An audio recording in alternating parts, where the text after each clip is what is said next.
Long ago, before villages traded with one another, before money had value, and before market days were known, the people of Igbo land lived only on what they could grow, hunt, or gather. Each village struggled alone. What one village had in excess, another lacked completely, and so, hardship was common. In one village called Omuka, yams were plenty, but palm oil was scarce.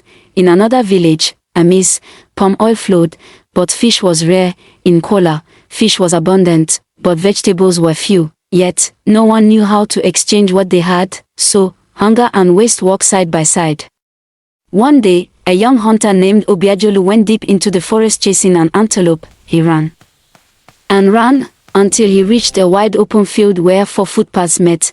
At the center of the field stood a giant udala tree, offering shade and peace. As Obiajulu rested, people began to arrive from different directions. One carried baskets of yams, another carried pots of palm oil, another came with smoked fish, another with vegetables and salt. They stared at one another in surprise. Woman, you have yams. I have palm oil. Fisherman, you have oil. I have fish. Laughter filled the air. They began to trade, yams for oil, fish for vegetables, salt for meat. Everyone returned home happier than they came. Obiajulu watched in amazement. He rushed back to his village and told the elders what he had seen. The elders gathered all neighboring villages. They agreed, Elder, this place where paths meet shall become our meeting ground for trade. They named it Afo, after the sacred market day. Thus, the first market was born.